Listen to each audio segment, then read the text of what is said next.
বড় বড় কথা বলছেন, টেলিফোনে চাঁদাবাজি হয়েছে, তো নিজেদের দিকে একবার তাকান।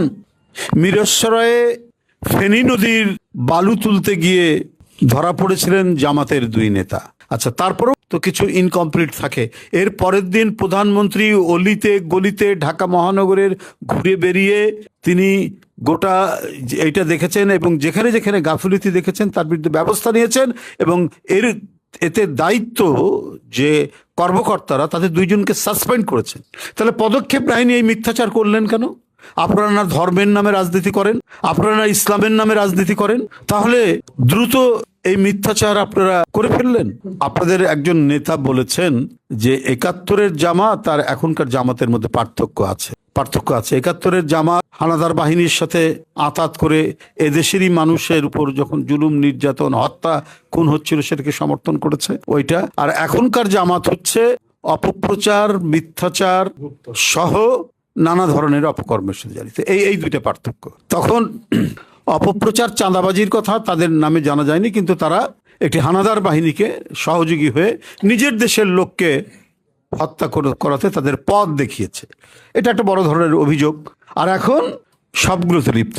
বড় বড় কথা বলছেন, টেলিফোনে চাঁদাবাজি হয়েছে, তো নিজেদের দিকে একবার তাকান।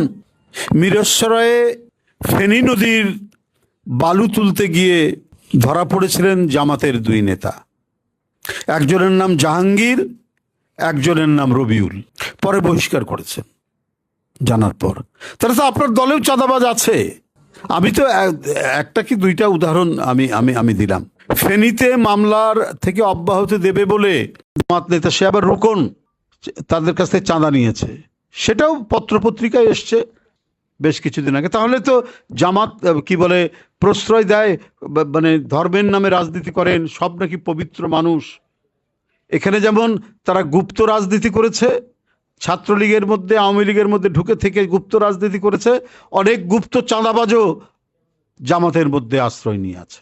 আপনারা একটা আরবি শব্দ ব্যবহার করেন চাঁদাবাজের, চাঁদাবাজি বলে, আপনারা সেটা না বলে আপনারা হাদিয়াবাজি করেন, ইয়ানতবাজি করেন, হাদিয়া, ওটা আরবি শব্দ দিয়ে ওটাকে একটা কাভার দেওয়ার চেষ্টা করেন। কিন্তু সেটাও হলো একটা বড় ধরনের এই হাদিয়াবাজি, ইয়ানতবাজি, এটা আপনারা কম করেন না এবং বহু জায়গায়